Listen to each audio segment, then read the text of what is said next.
Hi friends, எல்லாருக்கும் வணக்கம். Welcome back to our channel house well dream. So இன்றைக்கி நம்ம பார்க்க போகிற கன்ஸ்ட்ரக்ஷன் காஸ்ட் பார்த்திங்கன்னா, ஒரு 750 ஸ்கொயர் ஃபீட்டில் நீங்கள் வீடு கட்டுறீங்கன்னா எவ்வளோ செலவாகும் அப்படின்றது ஒரு ஐடியாவாக இன்றைக்கி நான் கொடுத்துருக்கேன். ஸோ இந்த மாதிரி நிறைய நம்ம எவ்வளோ ஸ்கொயர் ஃபீட்டில் போடணுன்றதையும் நீங்கள் வந்து கமெண்ட்டில் போடுங்க. ஸோ இது கூடவே நம்மளோட வீட்டு பிளான் டிசைன்ஸ் எல்லாமே நம்ம அப்லோட் பண்ணிகிட்ருக்கோம். உங்களுக்கும் பிளான் டிசைன் எலிவேஷனில் தேவைப்பட்டால் நீங்கள் சைடில் உள்ள நம்பருக்கு வாட்ஸ்அப் பண்ணலாங்க. அதுக்கு நீங்கள் அமௌண்ட் பண்ணிவிட்டு பிளான் டிசைனை வந்து வாங்கிக்கலாம். ஸோ இதே மாதிரி அடுத்தடுத்த வீடியோஸ் வந்து நான் அப்லோட் பண்ண ட்ரை பண்ணுறேன். ஸோ ஒரு ஸ்கொயர் ஃபீட்டுக்கு நிறைய பேர் வந்து காண்டாக்ட் பண்ணுறீங்க. ஸோ கண்டிப்பாக அப்லோட் பண்ணுறேங்க. ஸோ இன்றைக்கி 750 ஸ்கொயர் ஃபீட்டில் எவ்வளோ ஆகும்னு பார்த்துடலாம். சிமெண்ட் பேக் பார்த்திங்கன்னா 375 பேக் தேவைப்படுங்க. ஸோ ஒரு இடத்துல ஒரு ரேட் இருக்கும். ஒரு பிராண்டுக்கும் ஒரு சிமெண்ட் ரேட்டும் வேரியேஷன்ஸ் இருக்கும். ஒரு 340 ரூபா அப்படின்னு நம்ம எடுத்துக்கிட்டோம்னா நம்மளுக்கு 1,27,500 வந்து சிமெண்ட் பேக்குக்கு மட்டுமே தேவைப்படுங்க. அடுத்தது பார்த்திங்கன்னா ஸ்டீல் தான்.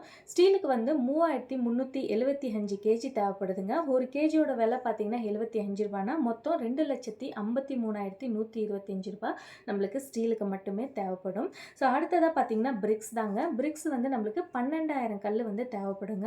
ஸோ ஒரு கல்லோட ரேட் வந்து நம்மளுக்கு 8 ரூபா, 9 ரூபா, 10, 11 ஏகப்பட்ட வேரியேஷன்ஸில் இருக்குது. அதில் ஒரு 11 ரூபா அப்படின்னு ரேட்டை எடுத்துக்கிட்டால் கூட 1,32,000 தேவைப்படுங்க. அடுத்தது பார்த்தீங்கன்னா எம் சாண்ட். ஸோ இப்போ மணலெல்லாம் வந்து குறைஞ்சிட்டு வரனால நம்ம எம் சாண்ட், பி சாண்ட் இந்த மாதிரி தான் யூஸ் பண்ணுறோம்.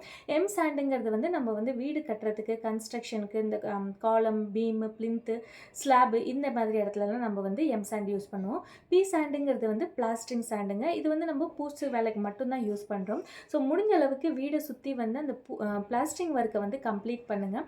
நிறைய பேர் பார்த்திங்கன்னா வெறும் ஃப்ரண்ட் அண்ட் பேக் சைட் மட்டும் பண்ணுறாங்க. சைடில் உள்ளதெல்லாம் பிளாஸ்டிங் பண்ணாமல் இருக்காங்க.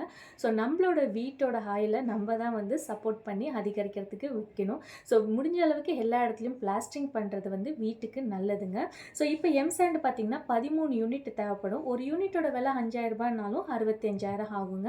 பி சாண்ட் பார்த்திங்கன்னா 6 யூனிட் தேவைப்படும். ஸோ அதோட ரேட்டு பார்த்திங்கன்னா 5,500 ரூபாய் ஆகும். ஸோ மொத்தமாக பார்த்திங்கன்னா 33,000 வந்து நம்மளுக்கு பி சாண்டோட ரேட் ஆகும். அடுத்தது பார்த்திங்கன்னா எலக்ட்ரிக்கல் மெட்டீரியல்லாம் நம்ம பர்ச்சேஸ் பண்ணுறோம்ல, ஸோ அது வந்து 80,000 தேவைப்படும். ப்ளம்பிங் பார்த்திங்கன்னா 75,000 தேவைப்படுங்க. ஸோ இது போக வந்து கிராவல் மெட்டீரியல்ஸ் நம்ம ஏதாச்சும் யூஸ் பண்ணுறோம் அப்படின்னு பார்த்திங்கன்னா அது வந்து 45,000 நம்மளுக்கு கிராவல் மெட்டீரியல்ஸ்க்கு தேவைப்படும். அடுத்ததாக பார்த்தீங்கன்னா 20 mm அண்ட் 40 mm அக்ரிகேட்ஸுங்க. ஸோ இதை வந்து நம்மளுக்கு ஜெல்லி யூஸ் பண்ணுறோம் இல்லையா, அது கீழே ஃபவுண்டேஷன்லலாம் வந்து 40 mm அந்த மாதிரியான கல்ஸ் எல்லாம் நம்ம யூஸ் பண்ணுவோம். ஸோ 20 mm பார்த்தீங்கன்னா 44,000 ஆகுங்க. 40 mm பார்த்தீங்கன்னா 11,400 ரூபாய் ஆகிடும். ஸோ இது வந்து 20 mm அண்ட் 40 mm ஓட ரேட்டு.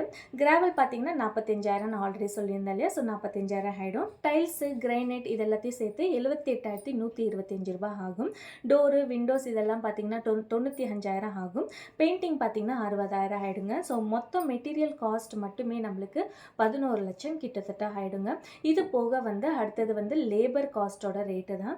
ஸோ லேபர் காஸ்ட் வந்து நான் மொத்தமாக வந்து எவ்வளோ ஆகுன்றத சொல்லிடுறேன். ஸோ லேபர் காஸ்ட்னா இப்போ நம்ம சிவில் ஒர்க்கு செய்கிறாங்க இல்லையா, மேஸ்திரி, அவங்களோட ஹெல்ப்பர், ஸோ அவங்க எல்லாமே ஒரு சிவில் ஒர்க்கில் வந்துடுவாங்க. ப்ளம்பிங் ஒர்க் செய்கிறவங்க, இந்த பாத்ரூம் ஃபிட்டிங்ஸு அண்ட் பைப்லைன்ஸ் அவங்களாம் எடுக்கிறவங்க ப்ளம்பிங் ஒர்க்கு, எலக்ட்ரிக்கல் ஒர்க்குக்காரவங்க, அடுத்தது பார்த்திங்கன்னா கார்பெண்டர் ஒர்க் செய்கிறாங்க இல்லையா, ஸோ அவங்க அண்ட் பெயிண்டிங் ஒர்க் செய்கிறவங்க அண்ட் டைல்ஸ் ஒர்க் செய்கிறவங்க. ஸோ இது எல்லாமே சேர்த்து வந்து நம்மளுக்கு 5,22,250 ரூபாய் தேவைப்படுங்க.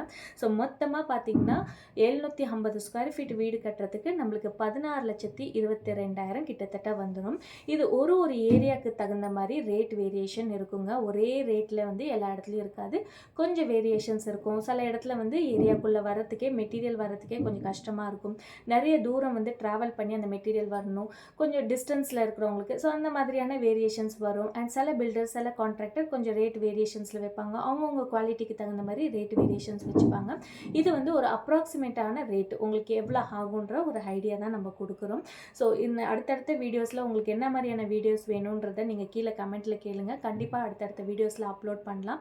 பிளான் டிசைன்ஸும் நம்ம வந்து அப்லோட் பண்ணிகிட்டே இருப்போம். ஸோ கிளைண்ட்டுக்கு தேவையான பிளான்ஸ் போடுறோம் இல்லையா, ஸோ அது உங்களுக்கு ஒரு ஐடியாவுக்கும் நம்ம அப்லோட் பண்ணிகிட்டே இருப்போம். இந்த மாதிரியான வீடியோஸ் உங்களுக்கு பிடிச்சிருந்துச்சுன்னா மறக்காமல் லைக் பண்ணிவிட்டு சப்போர்ட் பண்ணுங்கள். வீட்டோட கன்ஸ்ட்ரக்ஷன் காஸ்ட்டை எப்படியெல்லாம் கட் பண்ணலாம், கொஞ்சம் குறைச்சிக்கலாம் அப்படின்றத கூட டீட்டெயிலாக சொல்கிறேன். ஸோ உங்களுக்கு தேவைப்பட்டுச்சுன்னா நீங்கள் கீழே கமெண்ட் செக்ஷனில் கேளுங்க. ஸோ கண்டிப்பாக அடுத்தடுத்த வீடியோஸில் அப்லோட் பண்ணலாம். நன்றி, வணக்கம்.